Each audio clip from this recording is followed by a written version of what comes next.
زما سید رحمان شنو او زه خاص پښتنو ورونو ته دا خواست کوم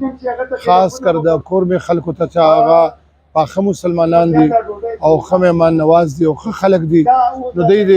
د الله دپاره جنګ جګړې پرېږدي دا ځمکې به دلته پاتې کېږي او څه فنا دي او مهرباني وکړئ جنګ جګړې ختمې کړو خپلې ورورولي پیدا کوي او امن راولئ دا به ستاسو ډېره مهرباني والسلام. الله مبال امید دی چې په دې خبره به تاسو عمل وکړئ. الله هم خوشحاله ساتي. ډېره مننه. ظاهر الله بابوجي کاناډین او زه خو به تاسو ته دا ووایم چې کورم ایجنسي او زرخیزه ځمکه ده او د کورم د ایجنسۍ خلک چې کوم دی هغه غیرتمند او پښتانه خلک دی چې ماشاءالله د پاکستان په تاریخ کې د دوی ځان له یو وګړی مثال انشاءالله کورم ایجنسي خو یو داسې ایجنسي ده چې دې کې ډېر زیات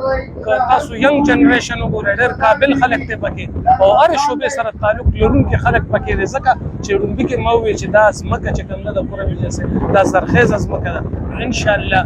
تاسو له پکې د کورم ایجنسۍ ټولو ځوانانو ته او ټولو مشرانو کشرانو ته زما دا اپیل دی چې په کورم ایجنسۍ کې تاسو کوشش کوئ چې امن راولئ ځکه چې یو امن پکار دی کورم ایجنسۍ کې ماشاءالله ټیلنټډ د کورم ایجنسۍ نه په ټول پاکستان کې بل ځای نشته نو ته بیا ګوره چې دا کشر